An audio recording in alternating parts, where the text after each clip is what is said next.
Dear viewers, ఇంతకు ముందు వీడియోలో మనము ఇడ్లీ ఎలా ప్రిపేర్ చేయాలో చూస్తామండి. ఇప్పుడు పప్పు ఎలా ప్రిపేర్ చేయాలో చూస్తున్నాం. పప్పుని ముందు 1-2 అవర్స్ సోక్ చేసుకున్నామండి. సోక్ చేసుకున్న పప్పుని తీసుకెళ్ళి కుక్కర్కి ట్రాన్స్ఫర్ చేస్తున్నామండి. ఆ పప్పు కంప్లీట్గా మునిగే వరకు కూడా వాటర్ వేయాలండి. పూర్తిగా వాటర్ వేయాల్సిన పని లేదు. అలాగే కుక్కర్లో హాఫ్ వరకే వాటర్ ఎప్పుడు వాడాలండి, as per the smart cooking guide. And మీరు చూసినట్లయితే వాటర్ వేసుకున్నాము. వాటర్ ఆఫ్ అయిపోయిన తర్వాత అక్కడితో ఆపేసి మేము టమాటో పప్పు చేయాలనుకుంటున్నామండి. టమాటో కూడా పెట్టాము. అండ్ పచ్చిమిర్చి 2 అండ్ పసుపు కూడా వేసుకున్నామండి, ఫ్లేవర్ యాడ్ అవ్వడం కోసం. అండ్ ఇప్పుడు మూత పెట్టేసాము. మూత పెట్టేసినాక ఫంక్షన్ కీ వాడుతున్నాము. ఫంక్షన్ కీ వాడి పప్పు అంటే డాల్ అనే ఆప్షన్ ఉంటుందండి. డాల్ ఆప్షన్ మనం సెట్ చేసుకోవచ్చు. ఇక్కడ నాకు డాల్ ఆప్షన్ అనేది 6th ఆప్షన్ అండి. అది సెలెక్ట్ చేయగానే 40 మినిట్స్ వచ్చిందండి. 40 మినిట్స్ వచ్చిన తర్వాత దాన్ని ప్లస్ మైనస్ కీ వాడి మనము అది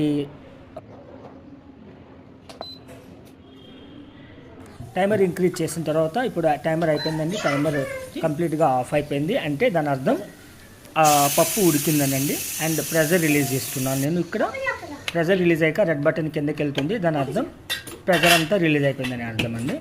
అండ్ మూత తీస్తున్నాం. Will see how it looks like. పప్పు అంతా చూడండి బాయిల్ ఇంకా అవుతుంది.